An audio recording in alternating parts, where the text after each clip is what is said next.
শনিবার মধ্যরাত থেকে চাঁদপুরের পদ্মা মেঘনায় শুরু হচ্ছে জাটকা রক্ষা কার্যক্রম। মার্চ এপ্রিল 2 মাস বন্ধ থাকবে নদী থেকে সকল প্রকার মৎস্য আহরণ। এতে কর্মহীন থাকবে জেলার প্রায় অর্ধ লক্ষাধিক জেলে। চাঁদপুর বড় স্টেশন টিলাবাড়ি এলাকা থেকে বিস্তারিত জানাতে আমাদের সাথে সরাসরি যুক্ত হচ্ছেন প্রতিনিধি বিল্লাল ঢালী। বিল্লাল ঢালী, প্রতি বছরই মার্চ এপ্রিল এই 2 মাস জাটকা ধরা বন্ধ থাকে। সেক্ষেত্রে যেটা হয়, লক্ষাধিক জেলে কর্মহীন হয়ে পড়েন, আমরা যেমনটি বলছিলাম।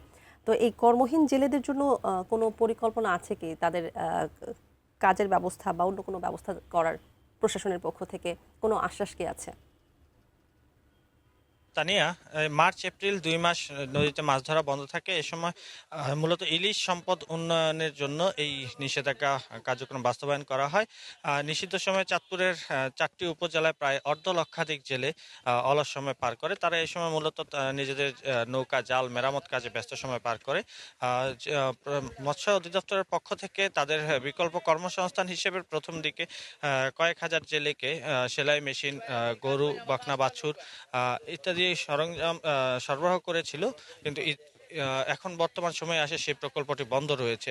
এর মধ্যে তারা যে 2 মাস কর্মহীন থাকবে তাদেরকে সরকারিভাবে খাদ্য সহায়তা দেওয়া হবে। প্রতি মাসে 40 কেজি করে চাল 4 মাস পর্যন্ত তাদেরকে খাদ্য সহায়তা দেওয়া হবে।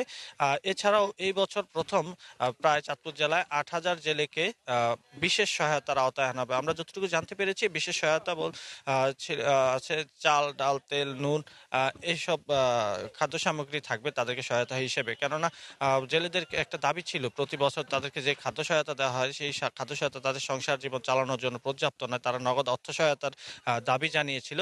তারই প্রেক্ষিতে মূলত এবছরই প্রথম বিশেষ সহায়তার আওতায় এই জেলেদেরকে আনা হচ্ছে। আমি মৎস্য কর্মকর্তার সাথে কথা বলেছিলাম। তারা যেমনটি জানিয়েছেন যে এবার যেহেতু 8,000 জেলেকে দেওয়া হচ্ছে, আগামীতে যাতে এই সংখ্যা আরও বৃদ্ধি করা, যেহেতু অর্ধ লক্ষাধিক জেলের মাঝে 8,000 খুবই কম সংখ্যক জেলে, সেহেতু তারা মন্ত্রণালয়ে সংশ্লিষ্ট যারা আছেন তাদের সাথে কথা বলবেন এবং এই সংখ্যা যাতে দ্রুত বৃদ্ধি করা হয় সেই ব্যাপারে তারা নজর রাখবেন। এছাড়াও আমি অভিযানের কথা যদি বলি, আজ থেকে মধ্যরাত থেকে শুরু হলো জাটকা রক্ষা কার্যক্রম।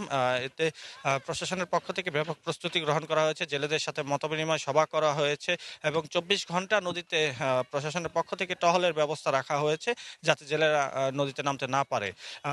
মৎস্য কর্মকর্তা যিনি আছেন তিনি আশা করছেন যে এই অভিযান সফল হবে এবং ইলিশের মৎস্য সম্পদ উৎপাদন বৃদ্ধি পাবে প্রতি বছরের মতো।